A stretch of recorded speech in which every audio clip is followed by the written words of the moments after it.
خدا کی نگاہ میں حضرت محمد مصطفیٰ صلی اللہ علیہ وآلہ وسلم کے کیا مقامات ایک نگاہ سے دیکھا جائے تو خود قرآن مجید پیغمبر کے خلق اور سیرت کا نام ہے۔ رسول ایک مدت تک نبی نہیں تھے، ایک مدت کے بعد نبی ہوئے ہیں۔ شیعہ سنیوں کے ہاں یہ روایت پائی جاتی ہے کہ اول ما خلق اللہ نور نبی کا یا جاب۔ قرآن مجید میں پیغمبر اکرم کا ایک مقام شاہد کے عنوان سے ذکر کیا ہے۔ ممکن ہے سامنے والا دشمن ہے لیکن رسول کی تعریف کرنے میں پیچھے نہیں ہٹے گا۔ بالکل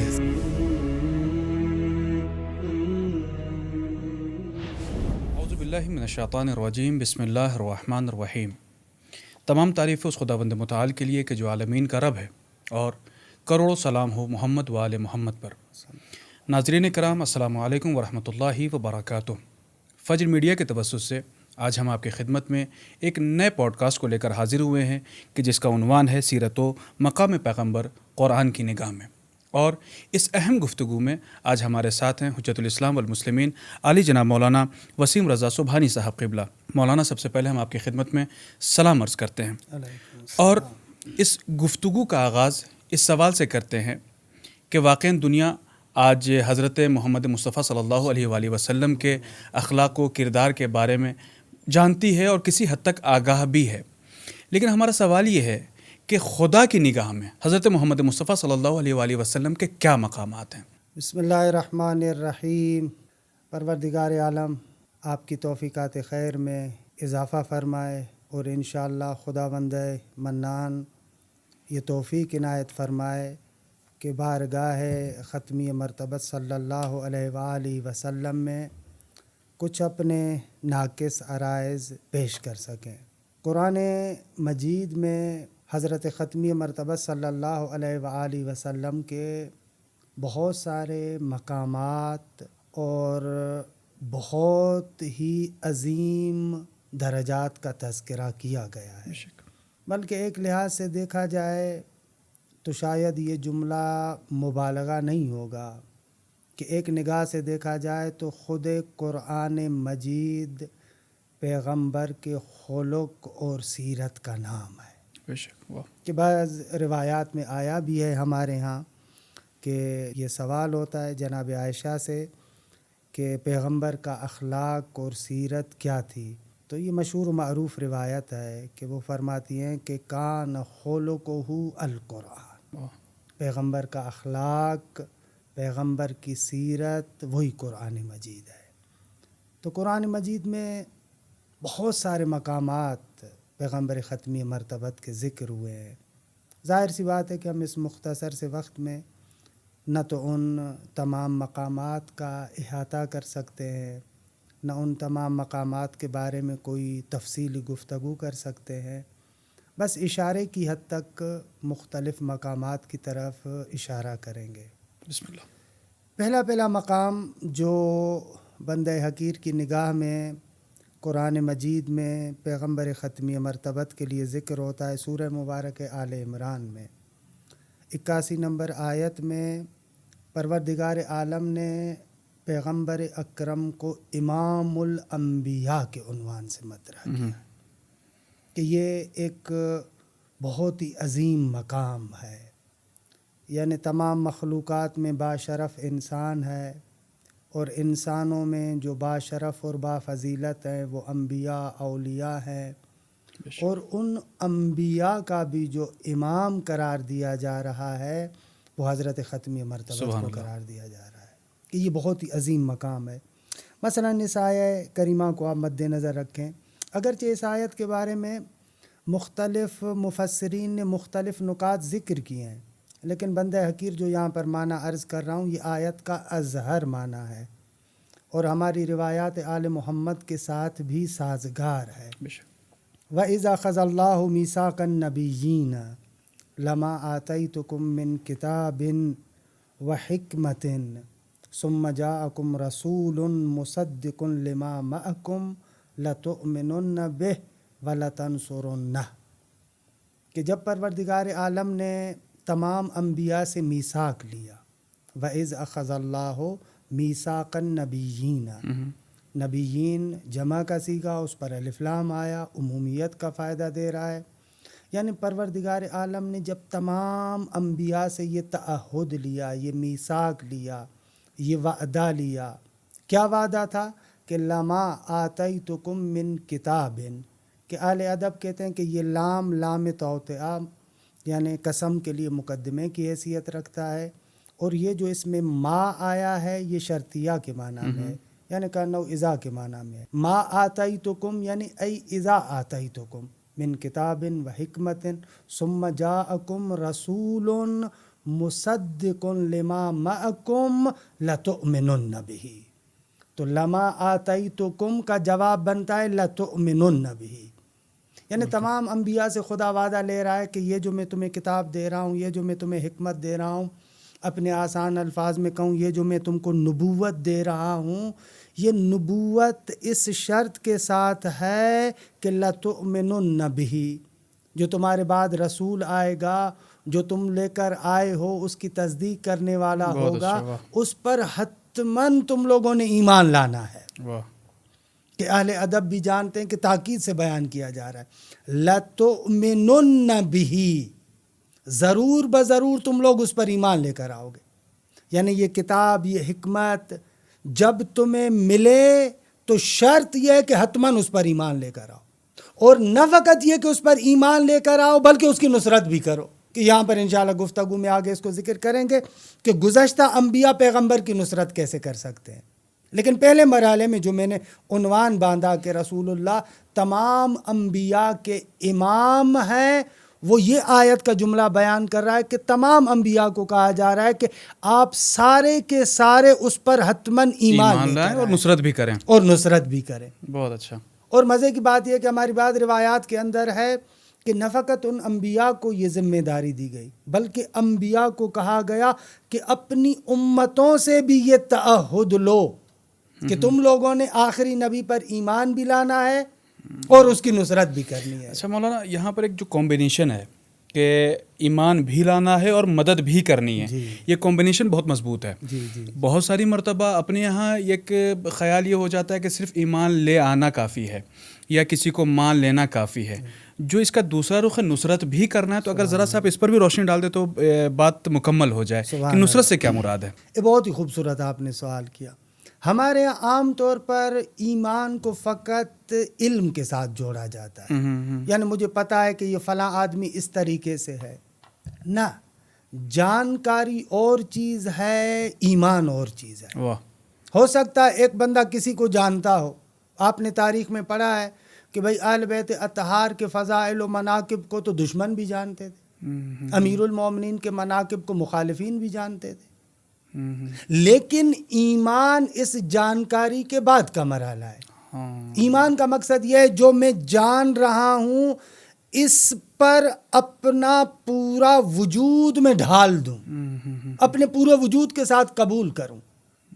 ایمان کے اندر فقط جانکاری نہیں ہے بلکہ قبولیت بھی ہے کہ میں قبول کروں۔ جب کسی کو میں قبول کرتا ہوں تو ظاہر سی بات ہے کہ پھر میرا عمل بھی اسی قبولیت کے اعتبار سے ہوگا۔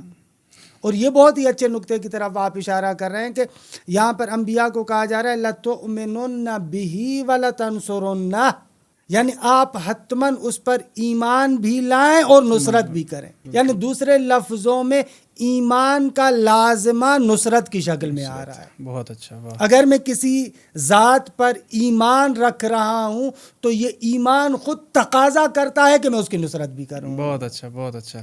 یہ ہم لوگ کربلا میں بھی یہ چیز دیکھ سکتے ہیں کہ مثلاً بہت سارے ہیں یہ جان رہے ہیں کہ امام حسین، علم ہے کہ امام حسین کا مقام کیا، ان کی منزلت کیا ہے، لیکن ایمان صرف ان 71 میں تھا کہ جو امام حسین کے ساتھ آ رہے ہیں اور چراغ بجھانے کے بعد بھی نہیں جا رہے۔ یہ بہت اچھا نقطہ آپ نے بیان کیا کہ ایمان علم سے الگ ہے۔ اچھا، تو دوسرا نقطہ جو یہاں پر ممکن ہے کہ ہمارے سننے والے کے ذہن میں بھی آئے کہ بھئی گزشتہ انبیاء کا ایمان لانا، تصدیق لانا اور ان کی نصرت کرنا یہ کس طریقے سے ہے؟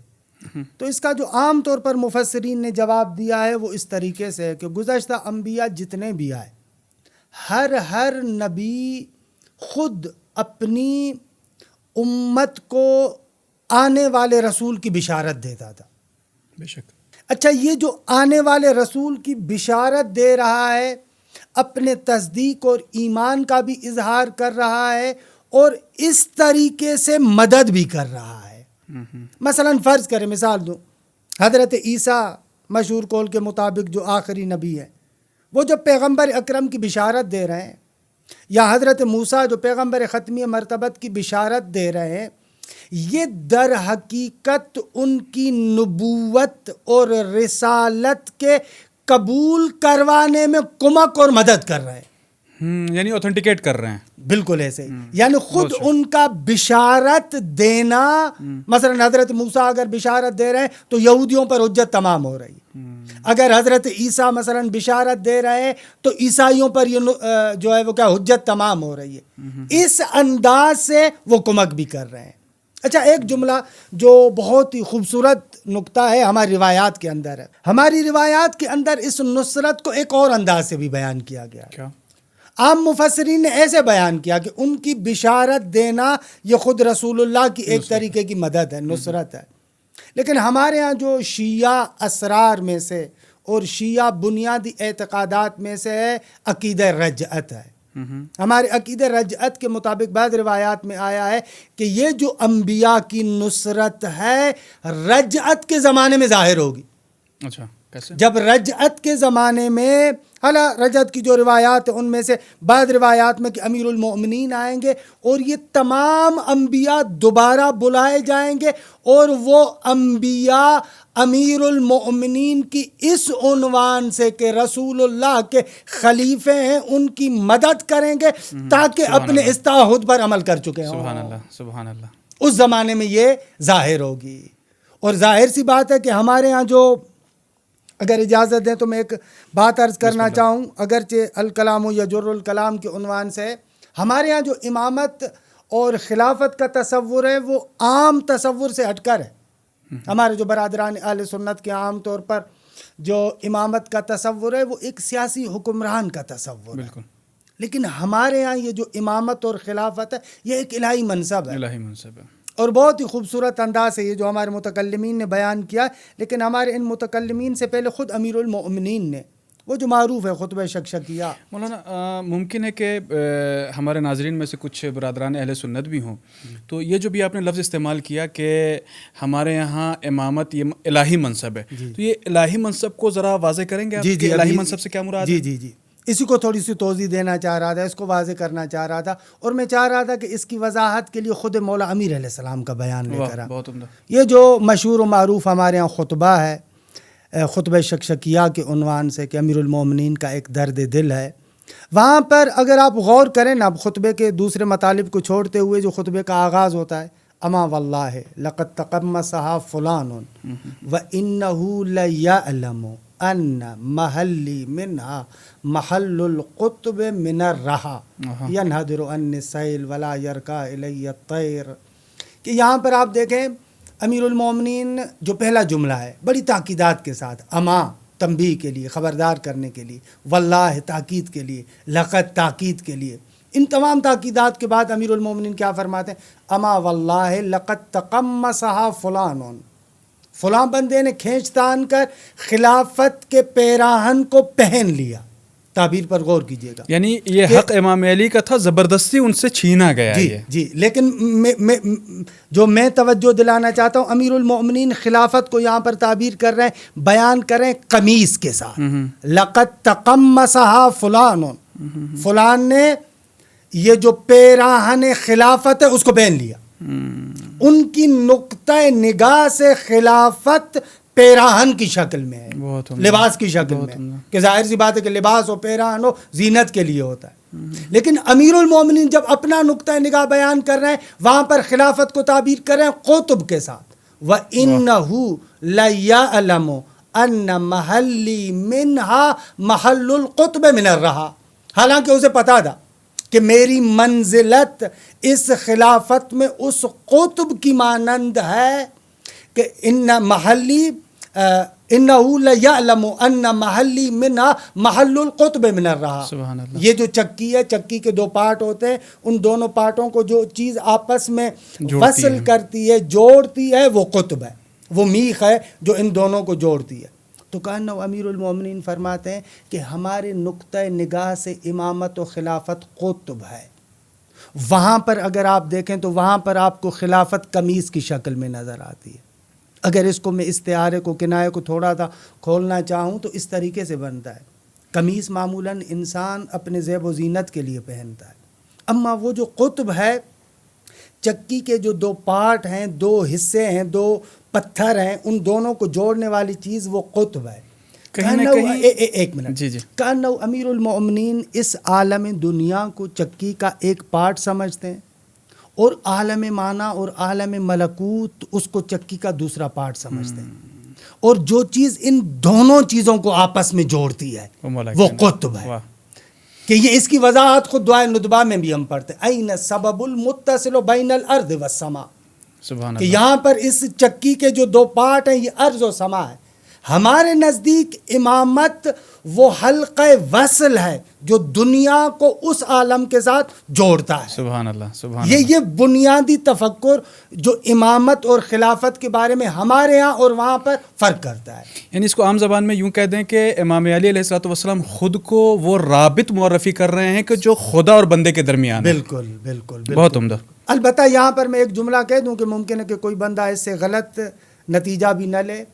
اس میں کوئی شک نہیں ہے کہ پیغمبر ختمی مرتبت کو ہم خاتم الانبیاء سمجھتے ہیں.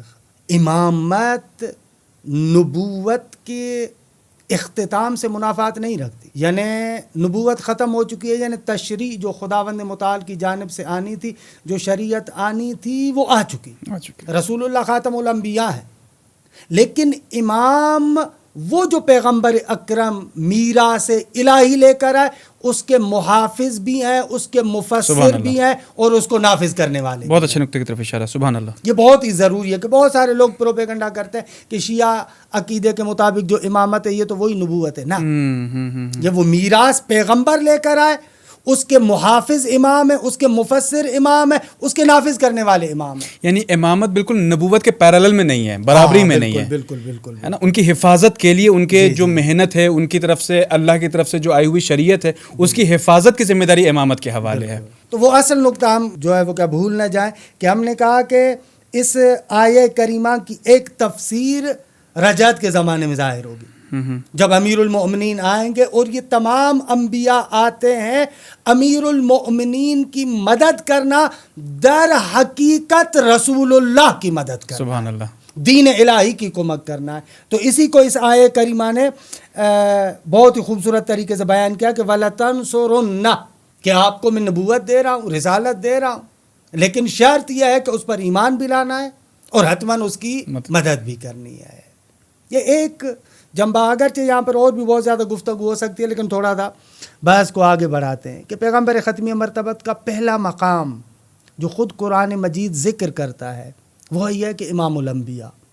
بلکہ یہاں پر اگر آپ اجازت دیں تو ہمارے ہاں جو اہل معرفت ہیں، عرفاء ہیں، وہ ایک نقطہ ذکر کرتے ہیں کہ رسول اللہ کی ذات وہ واحد ذات ہے کہ جو دوسرے انبیاء سے اس معنی میں بھی فرق کرتے ہیں کہ دوسرے انبیاء کی نبوت اس دنیا میں ہے، نہ اس دنیا سے پہلے تھی نہ اس دنیا کے بعد ہے. رسول اللہ کی نبوت اس دنیا سے پہلے بھی تھی، اس دنیا کے بعد بھی. سبحان اللہ. یعنی اس دنیا سے پہلے والے جو عوالم ہیں وہاں پر بھی رسول اللہ نبی ہیں. اس دنیا کے بعد کے جو عوالم آئیں گے وہاں پر بھی رسول اللہ نبی کے عنوان سے. لیکن بقایا انبیاء کی نبوت اس دنیا میں ہے، اور اس کا سر اور راز بھی واضح ہے. اس عالم سے پہلے والے عوالم میں اگر انبیاء موجود ہیں تو وہاں پر خود رسول اللہ موجود ہے. رسول اللہ کی موجودگی میں تو کسی اور کی نبوت نہیں ہے. بے شک. اس عالم کے بعد والے جو عوالم ہیں، محشر ہو کوئی بھی ہو، تو وہاں پر بھی رسول اللہ موجود ہے. تو لہذا وہاں پر بھی ان کی نبوت اس طریقے سے ظاہر نہیں. آپ کی یہ بات مخالفین کی طرف سے جو ایک بات مشہور کی گئی ہے، مخالفین تو نہیں کہہ سکتے ہیں، بہرحال اپنے ہی ہیں، ان کا یہ ماننا ہے کہ رسول ایک مدت تک نبی نہیں تھے، ایک مدت کے بعد نبی ہوئے ہیں. تو یہ بات ان کی اس بات کو رد بھی کرتی ہے کہ بھائی رسول ایک مدت تک نبی تھا اور نبی نہیں ہے کا معاملہ نہیں ہے. رسول اس زمانے سے پہلے بھی نبی تھا اور اس زمانے کے بعد بھی نبی ہوگا. بہت اچھا نکتہ ہے. واہ. یعنی یہ معمولاً وہ افراد بات کرتے ہیں کہ جو پیغمبر ختمی مرتبت کی حقیقت کو اس طریقے سے تصور نہیں کرتے جیسے روایات میں، جیسے قرآن نے، جیسے اہل بیت نے پیغمبر کی اس حقیقت اور سیرت کو بیان کیا ہے. وگرنہ شیعہ سنیوں کے ہاں یہ روایت پائی جاتی ہے کہ اول ما خلق اللہ نور و نبی یا جاب. ہمارے یہاں شیعوں کے ہاں بھی پائی جاتی ہے. اسی طریقے کا مضمون اہل سنت کے بھی ہیں. مثلا ہمارے بر صغیر میں ایک بڑی شخصیت گزری ہے، مدارج النبوہ نامی اس نے کتاب لکھی ہے، شاہ عبدالحق محدث دہلوی. تو وہ بھی خود اس نقطے کو قبول کرتا ہے، اور بھی بہت سارے اہل سنت والے قبول کرتے ہیں. یعنی حتیٰ جو اولین مخلوق اس عالم امکان میں ظہور پذیر ہوتی ہے وہ رسول اللہ کی ذات صلی اللہ علیہ وسلم. اور وہاں پر بھی تعبیر یہ ہے، کتنی خوبصورت ہے، اول ما خلق اللہ نور و نبی یا جاب. وہاں پر بھی پیغمبر اپنے اس عنوان کو ذکر کر رہے ہیں. البتہ بہت ہی لطف ہے اس روایت میں. یہ نہیں کہا اول ما خلق اللہ نور و رسول کا. رسول وہاں پر ہے جب کسی کی طرف آپ جا رہے ہیں، پیغام بتا رہے ہیں. لیکن نبوت کا جنبہ وہ ہے جو عالم غیب سے خبر لے رہا ہے، اس عالم سے لے رہا ہے، کیونکہ ابھی وہاں پر کوئی اور نہیں ہے، لہذا وہاں پر ضرورت نہیں ہے کہ کہا جائے اول ما خلق اللہ نور و رسول کا، بلکہ اول ما خلق اللہ نور و نبی کا، کہ نبی نبا سے نکلا ہوا ہے. نبا یعنی خبر. حتیٰ اس پہلے مرحلے میں بھی وہ خود اس پروردگار عالم کے ساتھ مرتبط ہے اور وہاں سے خبر لے رہا ہے. نبی کی نبوت کسی ٹائم اور کسی سچویشن سے لمیٹڈ نہیں ہے، بالکل وہ تھا اور ہے والی بات ہے. بہت اچھا، سبحان اللہ. جی ہم لوگ بہرحال مقام پیغمبر اکرم پر ہم لوگ کی گفتگو چل رہی ہے، اور پہلا مقام آپ نے اس طریقے سے واضح کیا کہ اللہ نے رسول اکرم صلی اللہ علیہ وآلہ وسلم کو امام الانبیاء کے طور پر انٹروڈیوس کیا ہے، ہے نا. اور دوسری کوئی صفت کہ جو قرآن میں بیان کی گئی ہے تاکہ ہمارے ناظرین اس سے فیضیاب ہو سکیں. کی طرف بھی ہم آ رہے ہیں. اس کے لیے میں ایک جملہ عرض کروں. خداوند متعال نے نہ فقط اس کو مثلا قرآن میں ایک آیت کے ذیل میں ذکر کیا، بلکہ جو معراج، قرآن میں معراج اور اسراء دو چیزیں ذکر ہوئی ہیں. معراج کے موقع پر اس آیت کو ظاہر بھی کیا. شیعہ سنی منابع میں یہ روایات موجود ہیں کہ جب حضرت ختمی مرتبہ صلی اللہ علیہ وآلہ وسلم معراج پر گئے تو تمام انبیاء کی امامت کی. سبحان اللہ. ایک موقع آیا کہ جہاں پر نماز پڑھانے کی بات آئی تو وہاں پر رسول اللہ نے تمام انبیاء کی امامت بھی کی. نہ فقط یہ کہ یہاں پر اس آیت میں ہے، بلکہ باہر معراج کے موقع پر یہ ظہور پذیر بھی ہوا، اس کی شرح بھی کو ظاہر بھی کیا گیا. اچھا، ایک اور عنوان کے میں اس سے گزر رہا ہوں، اگرچہ وہ بھی بہت ہی خوبصورت ہے، سورہ مبارک نساء میں ہے، وہ بھی ایک لحاظ سے اسی طرف پلٹتا ہے.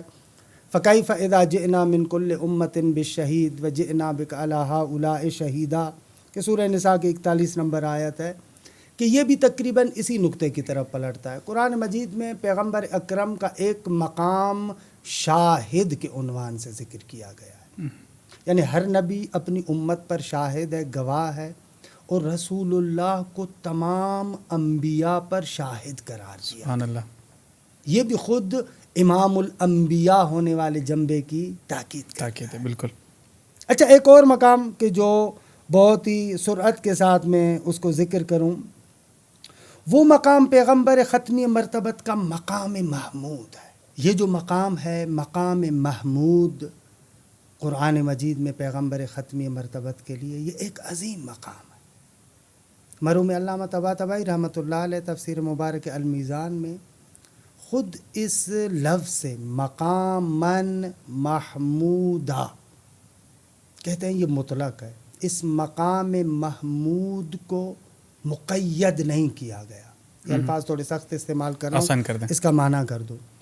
مقام محمودہ یعنی ایک ایسا مقام کہ اس مقام کو جس اعتبار سے دیکھے، جو بھی دیکھے وہ ستائش کرے گا. سبحان اللہ. وہ تعریف کرے گا، وہ حمد کرے گا. خوب ظاہر سی بات ہے کہ کسی بھی چیز کی ہر اعتبار سے اسی وقت تعریف کی جا سکتی ہے کہ وہ چیز ہر اعتبار سے باکمال ہو. بے شک. کیونکہ اگر کوئی بھی ایک ایسی جہت، ایک ایسا زاویہ، ایک ایسا پہلو ہو کہ اس اعتبار سے وہ چیز لائق ستائش نہ ہو تو مقام محمود نہیں بنتا.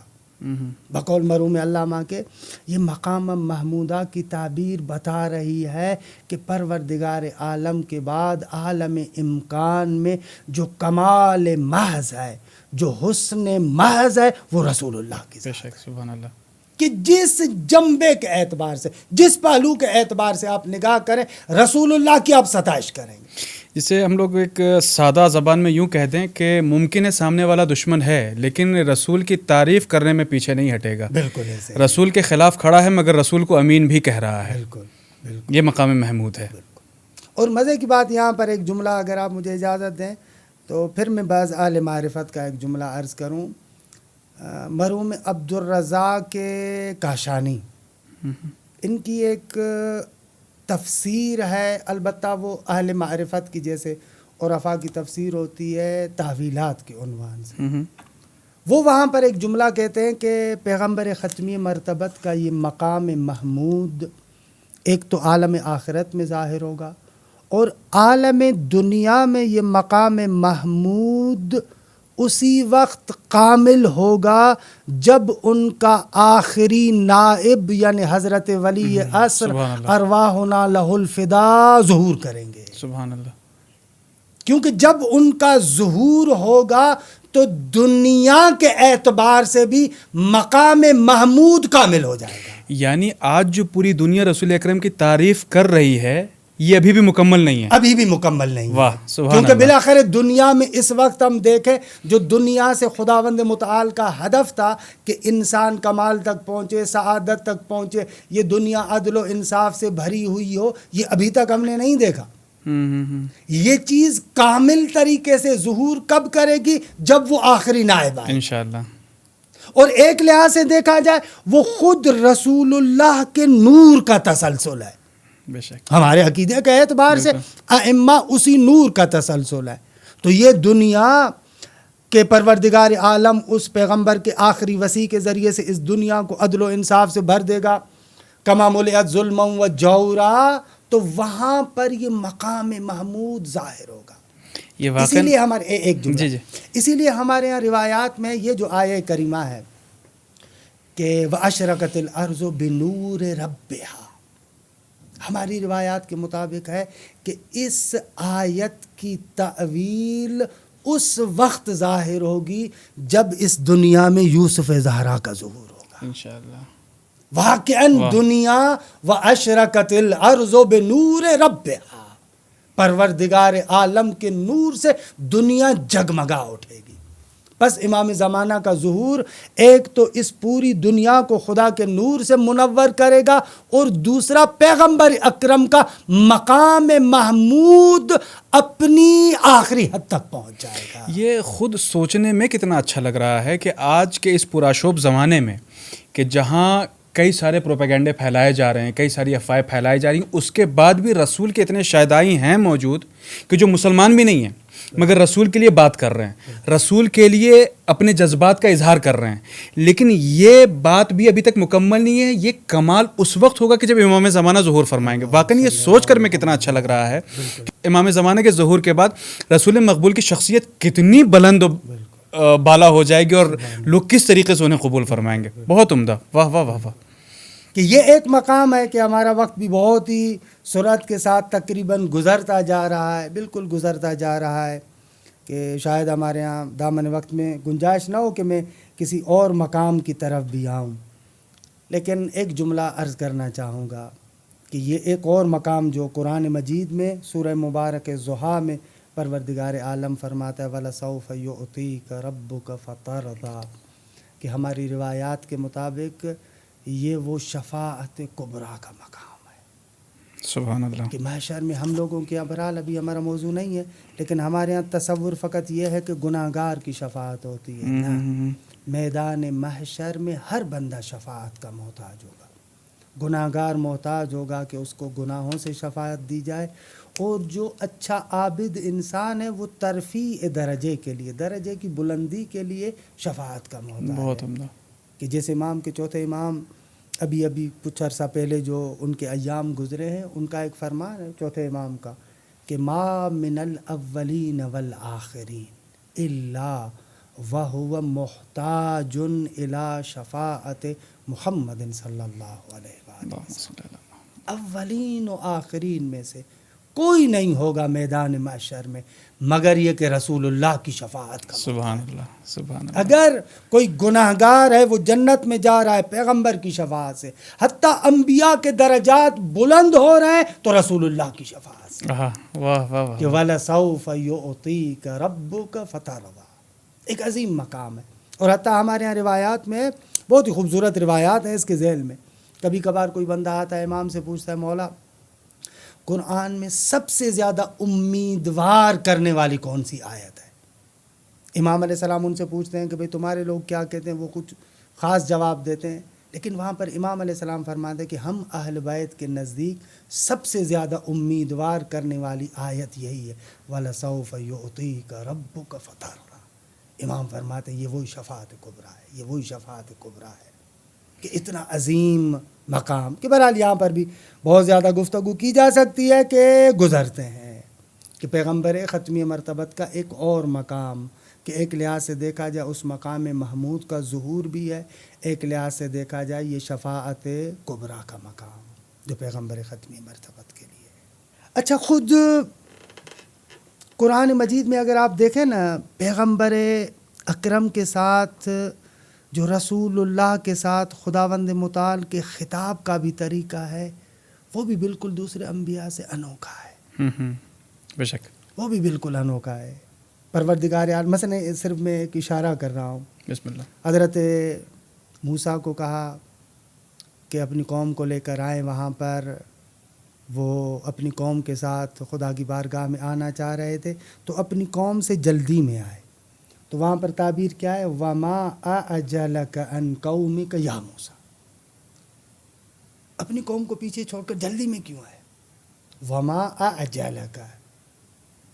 لیکن جب پیغمبر اکرم کے بارے میں مثلا ہم تعبیر دیکھتے ہیں تو اس قسم کا انداز نہیں ہے. پہلی بات تو وہ خود نہیں جا رہے بلکہ ان کو لے جایا جا رہا ہے. سبحان الذی اسریٰ بعبدہ لیلا من المسجد الحرام. جانا اور ہے، لے جانا اور ہے. اصلاً انداز جدا ہے. حضرت موسیٰ کو پروردگار عالم فرماتا کہ جاؤ فرعون کی طرف، انہو طغیٰ، اس نے طغیان کیا ہے. وہاں پر حضرت موسیٰ اپنے تقاضوں کی ایک بڑی سی لسٹ پیش کرتے ہیں، رب اشرح لی صدری ویسر لی امری، یہ پورے تقاضے کرتے ہیں. وہاں پر خود کہہ رہے ہیں کہ رب اشرح لی صدری. لیکن جب پیغمبر اکرم کی بات آ رہی ہے تو وہاں پر پروردگار عالم کس انداز میں فرما رہا ہے؟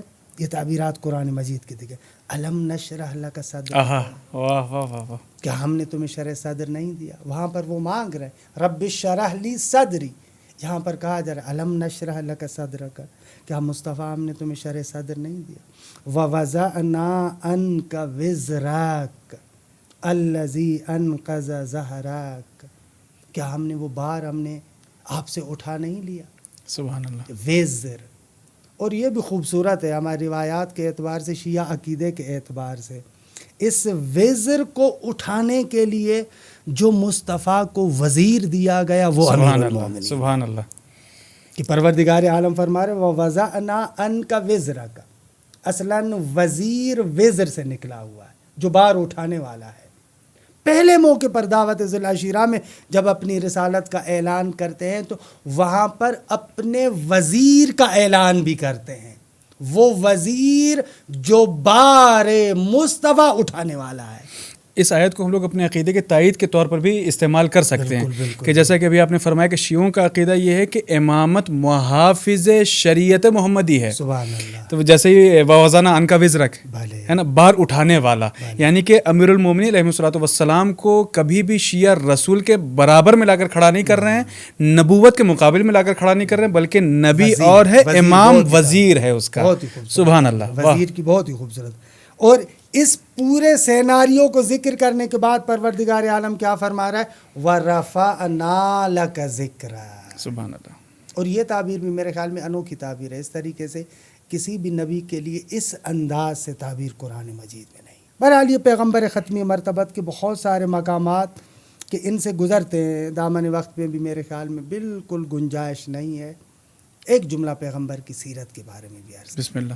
ہے کہ ہمارا وقت بالکل گزر جائے اور پیغمبر اکرم کی سیرت کے بارے میں ہم نے کوئی بھی جملہ نہ کہا ہو، بہت ہی سرعت کے ساتھ. جو رسول اللہ کی سیرت کا ایک جنبہ تو خود قرآن بیان کر رہا ہے کہ وَإِنَّكَ لَعَلَىٰ خُلُقٍ عَظِيمٍ، تاکید کے ساتھ اِنَّكَ لَعَلَىٰ خُلُقٍ عَظِيمٍ، اے مصطفیٰ تم خلق عظیم کے مالک ہو.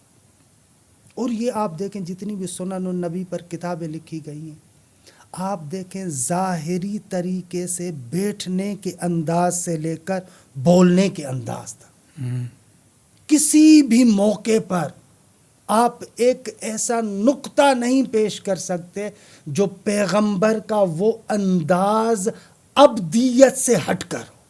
کیسے ہے ہمارے ہاں جو سنن النبی کی کتابوں میں روایات آتی ہیں کہ کان یمشی مشیت العبید وکان یاکل اکلۃ العبید وکان یجلس جلسۃ العبید. ہر پہلو سے بندہ خدا، بندگی.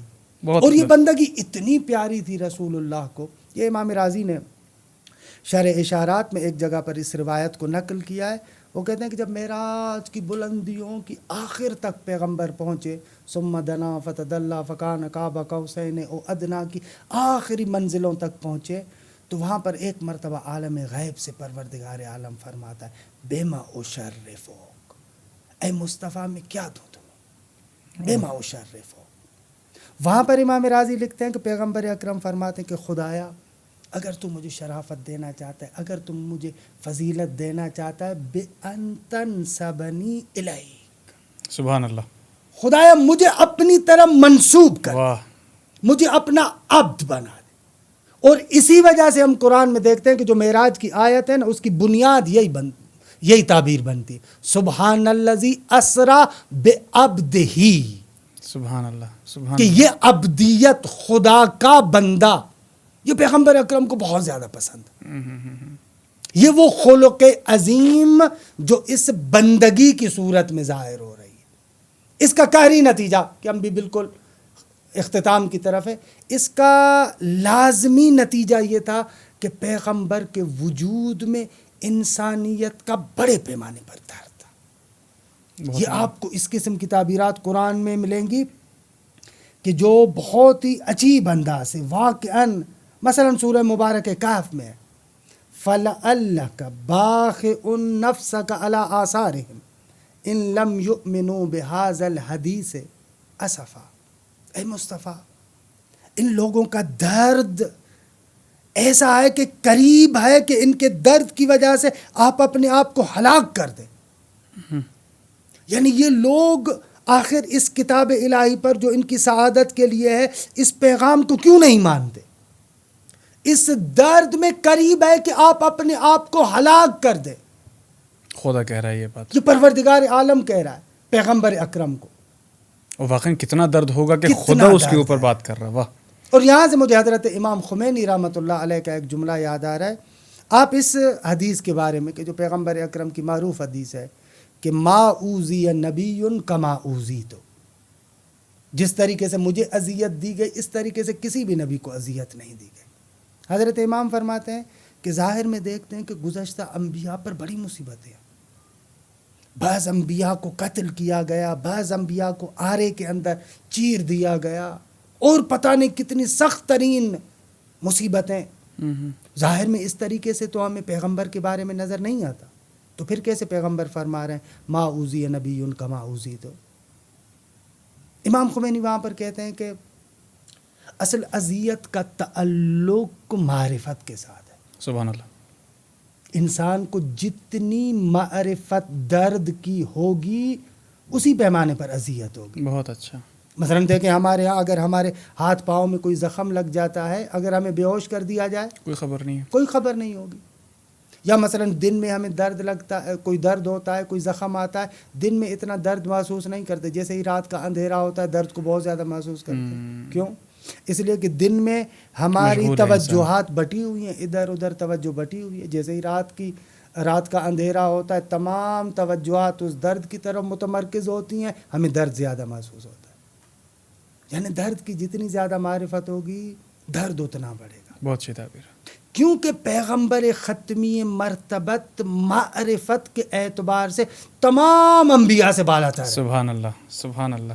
اور ایسی معرفت والا بندہ جب دیکھتا ہے کہ یہ بندہ حق کی مخالفت کر کے جہنم کی طرف جا رہا ہے تو اس کو بہت زیادہ درد ہو رہا ہے. لہٰذا پیغمبر فرما رہے ما اوذی نبی کما اوذیت.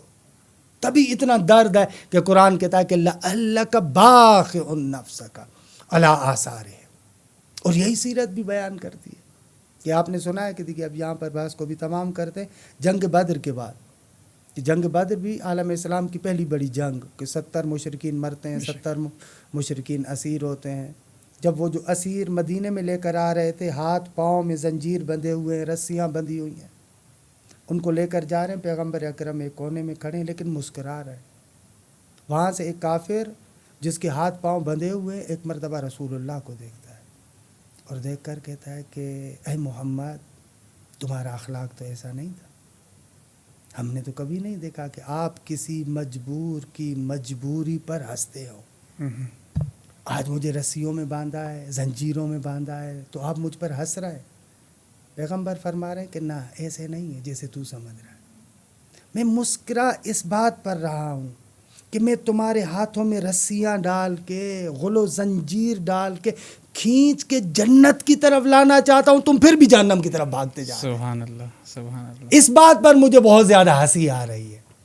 تو یہ درد, بنیادی ترین چیز جو رسول اللہ کی سیرت میں, حالانکہ بہت زیادہ نکات اپنی جگہ پر, لیکن جس کو قرآن بہت زیادہ واضح طریقے سے ہمارے سامنے پیش کر رہا ہے, وہ یہ ہے کہ پیغمبر کے وجود کے اندر درد پایا جاتا ہے. اور واقعاً رسول کی یہ صفت آل رسول میں بھی نمایاں ہے. سبحان اللہ, بالکل ایسے ہے نا. امام علی کو جس نے ضربت لگائی, امام علی اس کے لیے اپنے دل میں نرم گوشہ رکھ رہے ہیں کہ بھائی اسے دودھ پلا دو, ہاتھوں کو کھول دو. امام حسین بالکل ایسے ہی ہے. چھری چل رہی ہے لیکن امام حسین دعا کر رہے ہیں کہ خدایا انہیں بخش دے, یہ گمراہ ہو چکے ہیں, انہیں معاف کر دے. سبحان اللہ. اب اگر ہم لوگ اپنی باتوں کا خلاصہ کریں تو مولانا نے مقام رسول کے حوالے سے 4 نکات کی طرف اشارہ کیا کہ جو اللہ نے رسول کے اس مقام کو قرآن کریم میں ظاہر کیا ہے. رسول اکرم کو اللہ نے امام الانبیاء کے طور پر معرفی کیا, مقام محمود کے طور پر معرفی کیا, شفاعت کبریٰ کا حامی بنایا اور خاتمیت جیسے لقب سے مزین کیا, اور سیرت کے اعتبار سے خلق عظیم کی طرف آپ نے روشنی ڈالی اور انسانیت کا درد مند بتایا. واقعاً ہم آپ کے شکر گزار ہیں مولانا کہ آپ نے اپنا قیمتی وقت ہمیں دیا, اور ہم آپ کے شکر گزار ہیں کہ آپ نے بہت اچھے نکات ہمارے سامنے پیش کیے, اور یقیناً ناظرین بھی اس سے مستفید ہوں گے اور فیضیاب ہوں گے. خداوند متعال کی بارگاہ میں ہم آپ کے لیے دعا گو ہیں, اور ناظرین کرام سے گزارش ہے کہ اگر آپ کو ہمارا یہ پروگرام پسند آتا ہو تو آپ ہمیں کسی بھی اعتبار سے سپورٹ کریں, اور آپ کا ایک لائک, آپ کا ایک سبسکرائب بھی ہمیں ہماری کوششوں میں مدد کرتا ہے. ہم آپ سے گزارش کرتے ہیں کہ اگر آپ کے ذہن میں کوئی سوال ہو کہ جس پر آپ پوڈ کاسٹ چاہ رہے ہوں تو آپ کمنٹ باکس میں اپنے ان سوالات کو یا اپنے اس عنوانات کو بیان کریں. انشاءاللہ ہم کوشش کریں گے کہ اس عنوانات اور ان سوالات کو اپنے پوڈ کاسٹ میں کور کریں. وآخر دعوانا ان الحمدللہ رب العالمین. اللہم صلی علی محمد و آل محمد وعجل فرجہم.